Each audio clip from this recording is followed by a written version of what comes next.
evening, good night. Actually, it's 10:36. Just kind of had another work but life thought too. I mean, basically, I've always been that doer, and I've always just done so long that I didn't think it was anything extra or anything beyond, or and it's, I think that's tiring, but it is tiring. And I guess I finally reached that brink of like enough. And having my current coworker was very difficult and yet very needed. I can see that now. Basically, 2 years ago when my coworker came on board, my supervisor tasked me yet again on training him solo, just like I had trained my previous colleague. So he's the replacement to the other guy. But by the time he came on board, the work had almost doubled in a sense. So it was kind of unfair for me to be the solo trainer. It's a lot of work. I mean, and it's really, my word lately has been irksome. It's been irksome that the supervisor has no idea, has no SOP, has chosen not to even know what we do, and part of that is because don't want to do the job, but you got to be able to supervise. You got to be able to, I don't know. I do hold a higher standard and think that supervisors should also ease the process, make it more efficient, especially after 7 years. But anyways, as I trained my colleague who had zero previous experience, as I was going through things, there was questions where he kept saying like, but this is a PC question. I'm like, no, it's actually like our field question, like if you were to go any other job, you should know this. And in fact, just think about your personnel, So now it's his turn to also help train a colleague of ours, the newest member, new hire, not a replacement. And it's just sad because she does have 10 years experience. And the way the interview was set up, you had to ask every candidate the same question. And with her, I was very worried that she relied on it's like, as our whole department would have, like even here it has that, like sub-department. It's like she relied on the other bigger main department to tell her, the sub-department, what to do. And she wasn't really vetting, wasn't really checking. It was like George Jetson, like hit the button, and if it worked, great, and if it didn't, she'd probably go to them, you know what I mean? She just streamlined the process in terms of like, maybe, actually, I mean, to me it was kind of strange to call it streamlined, because it went opposite of what we did, like basically it went from daily to weekly. And then for us, it's daily because of just high volume. So anyways, it's a lot of hand holding with this new hire. It's a lot of literally having to tell her like, now do this, like, and you know how it's us with the other, oh man, it's gonna be complicated because I'm trying to withhold details, but I guess I'm gonna just have to say it.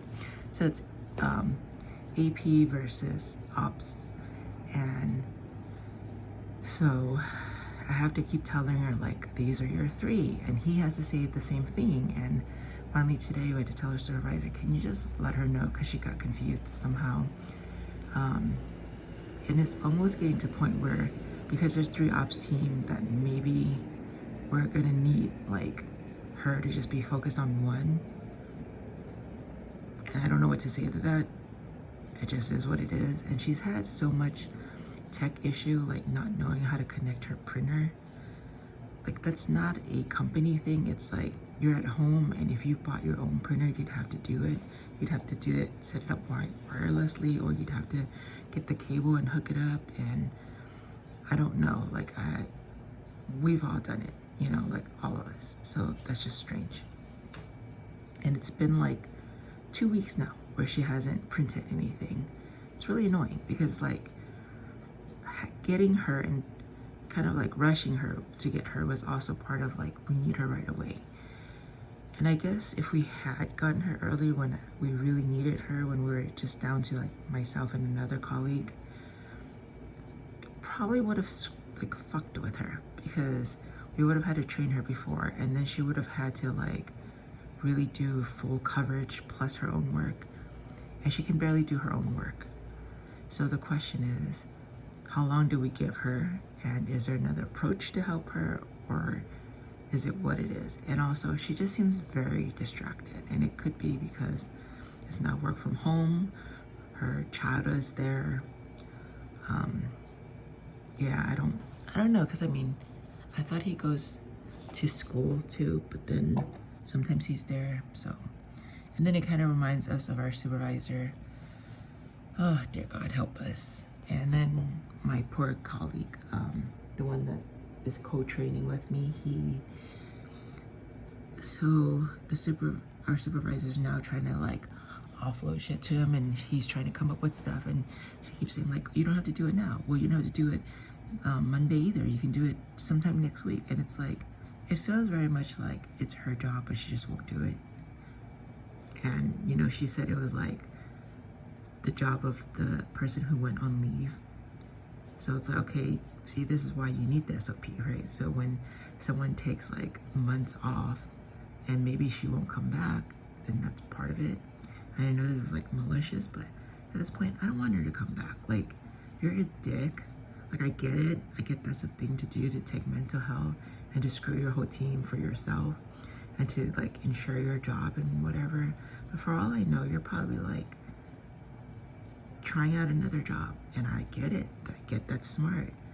And that's what this whole video is too, where how much do you do for yourself while also screwing someone over, right? How much, I don't even know if that's the right way to phrase it, but also, like I said, with my current colleague, I finally told him like, see, now you really know my pain, because when I tried to tell you, you thought it's just normal because it was about you and it was about you being selfish.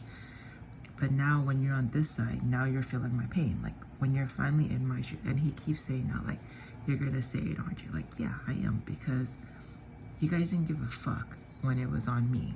But the moment we didn't reorg, and everyone, we had to split it 4 ways, so that meant they get a quarter of what I was doing. Boy, were they hurting. That's fucking crazy. So now with the training, boy, is he hurting, because before that, he and my husband were both telling me that I was impatient, that I was the asshole, that I need to slow down, that I need all this stuff. But now, when I was out 2 days, 2 afternoons, and he had to like watch over her, and he's like, God, I have to do my stuff, cover you, and train her, and he felt it, and he's like, this sucks. And I was like, yeah, that's what I've been doing. You know what I mean? That's what I've been doing. And I literally have to monitor her shit, and I expect more for someone who has 10 plus years experience, you know? And I do expect more from someone who's saying, hey, I was a lead, I was a supervisor, I did SOPs, so what the fuck is happening? Tell me, universe, show me, explain to me, clarify for me, clarify for both of us. But, you know, this is just so similar to just life in general, where you're like, crap, someone's just not gonna understand unless they go through it. But if you cared about the person, you wouldn't want them to go through it because it's painful, right? But now also the flip side, where the more I think of it, I'm kind of like, what is the flip side? Like, how do I experience the part where, you know, now I'm on the other side where I have good mentors and I'm the one being trained and I'm learning and they're doing good by me, you know, like the way I'm providing videos and notes and this thing constantly. At the same time, fuck man, I just want to drop her. Like, fuck you, no more hand holding. If you don't do your job and you fail and you feel the hurt, then maybe you'll stop all this nonsense, because some of the questions are just fucking dumb. I know, mean me is coming out, alright? Mean me is coming out. Oh, goodness. And then the worst part is, our supervisor asked a dumbass question. her question should answer her, the way she asked the question should answer herself. Here's how, okay, I'm just gonna straight up say it. So in order, like if the check is over 10K, you need 2 signatures. So there's no going around it, right? You need to go through the system and it's approved online by both people. So she's like, this $25,000 check, did you clear it in-house? Like, did you cut it in-house? How am I gonna cut the check? I don't have a check with 2 signatures. The checks with 2 signatures have to be online. So I don't know, I guess she tried to show her, and then my colleague was like, okay, they attached a document, but they didn't pay it. And it's just sitting in the queue. So then the 2 people won't be able to review it. So he tried to move it and he couldn't, and then there was error. So then he had to like remove everything, delete everything, try to reset. It was just like double work. Oh my God. Oh Lord. I don't know, man. I don't know. I'm looking for answers. I'm looking for mentors.